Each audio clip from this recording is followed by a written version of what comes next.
ইন্দোনেশিয়ায় উত্তাল আন্দোলনে যে কোনো মুহূর্তে সরকার পতনের গুঞ্জন।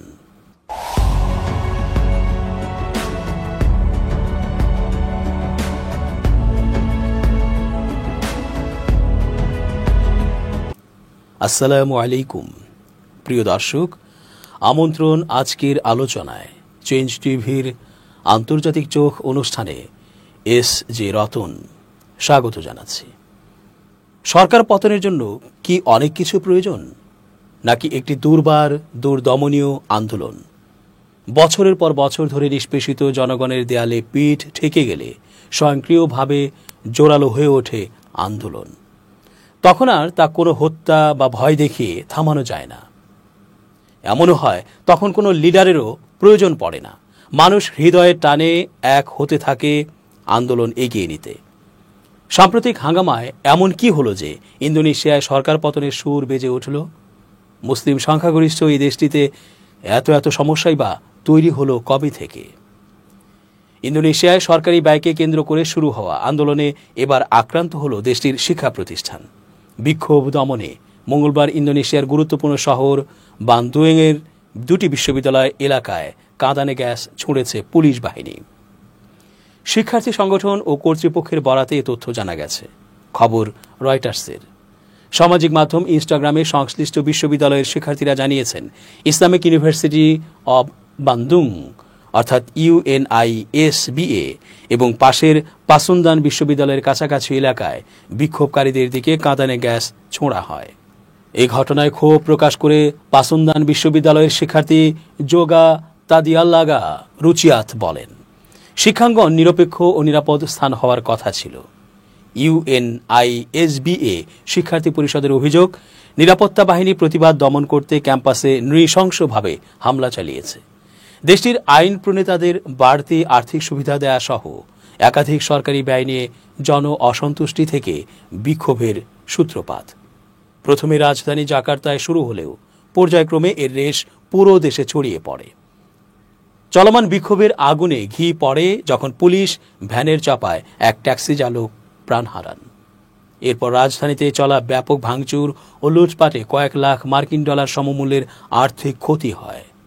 গত এক সপ্তাহে বিক্ষোভকে ঘিরে অন্তত 8 জনের প্রাণহানি হয়েছে। গেল মঙ্গলবারের ঘটনা নিয়ে স্থানীয় পুলিশের কর্মকর্তা হেন্দ্রা রোচমাওয়ান জানান, নিরাপত্তা বাহিনী ক্যাম্পাসে প্রবেশ না করে সেখানে আশ্রয় নেওয়া বহিরাগতদের ছত্রভঙ্গ করার চেষ্টা করেছে। পরিস্থিতি নিয়ন্ত্রণে শ্রমিক ইউনিয়নের নেতাদের সঙ্গে বৈঠক করেছেন প্রেসিডেন্ট প্রাবোও সুবিয়ান্তো। বিশ্লেষকরা মনে করছেন, প্রেসিডেন্ট প্রাবোর 1 বছর পূরণ হওয়ার আগেই এই বিক্ষোভ তার নেতৃত্বের প্রতি বড় চ্যালেঞ্জ তৈরি করেছে। আন্তর্জাতিক মানবাধিকার সংগঠনগুলো নিরাপত্তা বাহিনীর আচরণের নিন্দা জানিয়েছে। হিউম্যান রাইটস ওয়াচের এশিয়া পরিচালক মীনাক্ষী গাঙ্গুলি বলেছেন, ইন্দোনেশিয়ার কর্তৃপক্ষ দায়িত্বজ্ঞানহীন আচরণ করেছে। তারা বিক্ষোভকে রাষ্ট্রদ্রোহ বা সন্ত্রাসবাদ হিসেবে বিবেচনা করছে। জাতিসংঘের মানবাধিকার কার্যালয়ের তরফ থেকেও নিরাপত্তা বাহিনীর বিরুদ্ধে উত্থাপিত অভিযোগ তদন্তের আহ্বান জানানো হয়। বিশ্লেষকরা আরও জানাচ্ছেন, জীবনযাত্রার ব্যয় বৃদ্ধির বিভিন্ন ইস্যুর বিরুদ্ধে সরকার বিরোধী সহিংস বিক্ষোভ ইন্দোনেশিয়ায় আলোড়ন তুলেছে। রাজধানী জাকার্তায় বিক্ষোভের সময় পুলিশের গাড়ি চাপায় একজন তরুণ ডেলিভারি রাইডারের মৃত্যুর পর ক্ষোভের আগুন আরও তীব্রভাবে জ্বলে উঠেছে। গেল শুক্রবার 29 আগস্ট এক রেকর্ড করা ভিডিও ভাষণে প্রেসিডেন্ট প্রাবোও সুবিয়ান্তো জনগণকে শান্ত থাকার আহ্বান জানান এবং সরকার ও তার নেতৃত্বের ওপর আস্থা রাখতে বলেন। তবুও বিক্ষোভকারীরা পুলিশ ব্রিগেডের সদর দপ্তরে আগুন লাগায়।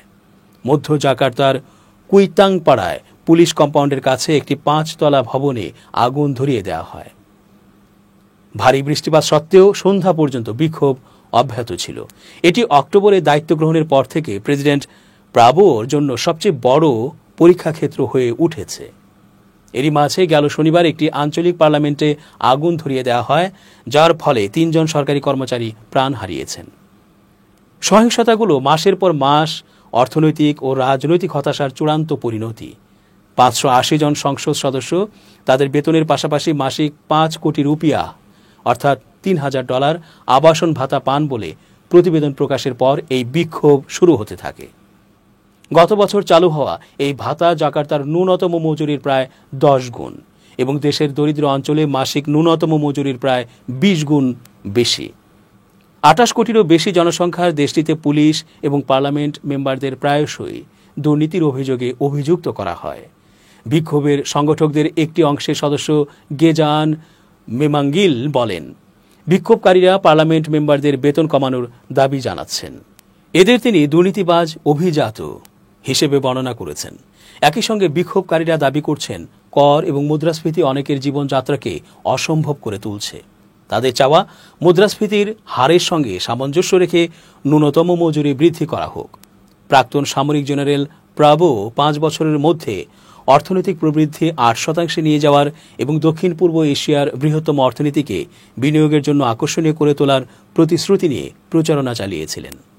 কিন্তু পর্যবেক্ষকরা তার প্রতিশ্রুতিকে অতি উচ্চাভিলাষী বলে উড়িয়ে দিয়েছেন। বাণিজ্যিক অংশীদারদের ওপর যুক্তরাষ্ট্রের প্রেসিডেন্ট ডোনাল্ড ট্রাম্পের শুল্ক আরোপ এই অনিশ্চয়তাকে আরও বাড়িয়ে দিয়েছে। ইন্দোনেশিয়ার পণ্যে 19% শুল্ক আরোপ করা হলেও ওয়াশিংটন নীতিগতভাবে পাম তেল, কোকো এবং রাবারকে এই শুল্ক থেকে অব্যাহতি দিতে সম্মত হয়েছে। চীনের পর যুক্তরাষ্ট্রই ইন্দোনেশিয়ার দ্বিতীয় বৃহত্তম রপ্তানি বাজার। বিশ্বব্যাংক অনুমান করেছে 2025 থেকে 2027 সালের মধ্যে ইন্দোনেশিয়ার অর্থনীতি গড়ে 4.8% হারে বৃদ্ধি পাবে। এই সংখ্যা প্রেসিডেন্ট প্রাবোর প্রতিশ্রুত স্তরের চেয়ে অনেক কম। ক্রমবর্ধমান ক্ষোভের মাঝে গেল সোমবার দেশব্যাপী বিক্ষোভ শুরু হয়। কালো পোশাক পরা শিক্ষার্থী বিক্ষোভকারীরা গেট ভেঙে ইন্দোনেশিয়ার পার্লামেন্ট ভবনের প্রবেশের চেষ্টা করে। দাঙ্গা পুলিশকে লক্ষ্য করে তারা পাথর ছুঁড়ে মারে এবং আতশবাজি ফোটায়। পরের দিনগুলোতে জনসাধারণের সম্পৃক্ততায় দেশব্যাপী এই অস্থিরতা অব্যাহত ছিল। কিন্তু গত বৃহস্পতিবার সোশ্যাল মিডিয়ায় একটি ভিডিও ব্যাপক ভাইরাল হয়, যা ক্ষোভে আগুন ঢেলে দেয়। ভিডিওতে দেখা যায় মোটরসাইকেলে করে 21 বছর বয়সী আফান কুনিয়াওয়ান নামের এক তরুণ বিক্ষোভের ভিড়ের মধ্য দিয়ে যাচ্ছেন। খাদ্য সরবরাহের জন্য যাওয়ার পথে পুলিশের সাঁজোয়া গাড়ি ভিড়ের দিকে এগিয়ে যেতে যেতে তাকে চাপা দেয়। এরপর জনতা গাড়িটিকে ধাওয়া করলে দ্বিতীয়বারের মতো আফানকে চাপা দেয় গাড়িটি। এরপর দাঙ্গা পুলিশ জনতাকে ছত্রভঙ্গ করে দেয়। ভিডিওটি জাতিকে হতবাক করে এবং নিরাপত্তা বাহিনীর বিরুদ্ধে সহিংসতাকে আরও উস্কে দেয়। গেল শুক্রবার বিক্ষোভকারীরা জাকার্তায় পুলিশ ব্রিগেডের সদর দপ্তরে মিছিল করে। কেউ কেউ রাস্তায় ট্রাফিক সাইন এবং অন্যান্য অবকাঠামো ধ্বংস করে। এর ফলে এলাকায় যান চলাচল বন্ধ হয়ে যায়। রাত নামার সঙ্গে সঙ্গে সংঘর্ষ চলতে থাকে এবং দ্রুত জাকার্তা ও এর বাইরেও ছড়িয়ে পড়ে। পুলিশের কাঁদানে গ্যাস বাতাসে ছড়িয়ে পড়লেও বিক্ষোভকারীরা ছত্রভঙ্গ হতে অস্বীকৃতি জানায়। ইন্দোনেশিয়ার দ্বিতীয় বৃহত্তম শহর সুরাবায় বিক্ষোভকারীরা গভর্নরের অফিস প্রাঙ্গণে হামলা চালায়, বেড়া ভেঙে ফেলে এবং যানবাহনে আগুন ধরিয়ে দেয়। নিরাপত্তা বাহিনী কাঁদানে গ্যাস নিক্ষেপ করে এবং জল কামান ব্যবহার করে, কিন্তু বিক্ষোভকারীরা আতশবাজি ও কাঠের লাঠি দিয়ে পাল্টা আক্রমণ করে। পাপুয়া অঞ্চলের পূর্ব দিকের সুরাবায়া, সোলো, যোগকার্তা, মেদান, মাকাসার, মানাডো, বান্দুং এবং মানোকোয়ারি সহ সারা দেশের অন্যান্য শহরেও বিক্ষোভ হয়েছে।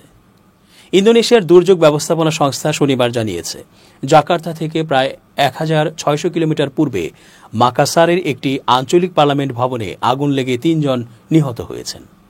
কর্তৃপক্ষ জানিয়েছে, বিক্ষোভকারীরা ভবনটিতে আগুন ধরিয়ে দিয়েছে। আগুনে নিহতদের পাশাপাশি 5 জন আহতও হয়েছেন।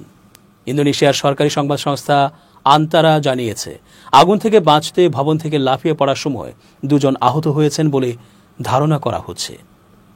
জাকার্তায় অবস্থিত সিঙ্গাপুর দূতাবাস তাদের ফেসবুক পেজে এক পোস্টে ইন্দোনেশিয়ায় অবস্থিত দ্বীপ রাষ্ট্রটির নাগরিকদের বিক্ষোভ এবং বৃহৎ জনসমাবেশ থেকে দূরে থাকার আহ্বান জানিয়েছে।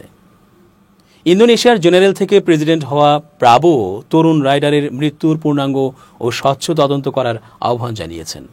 প্রাবো শুক্রবার জাতির উদ্দেশ্যে এক ভাষণে বলেন, অফিসারদের অতিরিক্ত কর্মকাণ্ডে আমি হতবাক এবং হতাশ। এরই মধ্যে শুক্রবার ইন্দোনেশিয়ার শেয়ারের দাম 1.5% কমে যায়।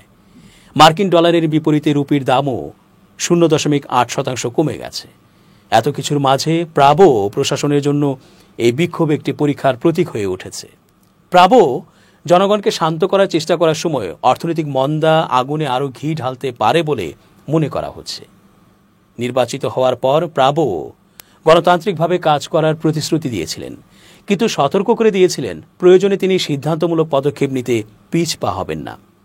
সমালোচক এবং বিরোধী নেতারা উদ্বেগ প্রকাশ করেছেন, প্রাক্তন জেনারেল ক্ষমতায় টিকে থাকার জন্য স্বৈরাচারী উপায় অবলম্বন করতে পারেন। দর্শক, আজ এ পর্যন্তই। আল্লাহ সহায় হন। change tv.press, এক ফোঁটা হলুদ নেই।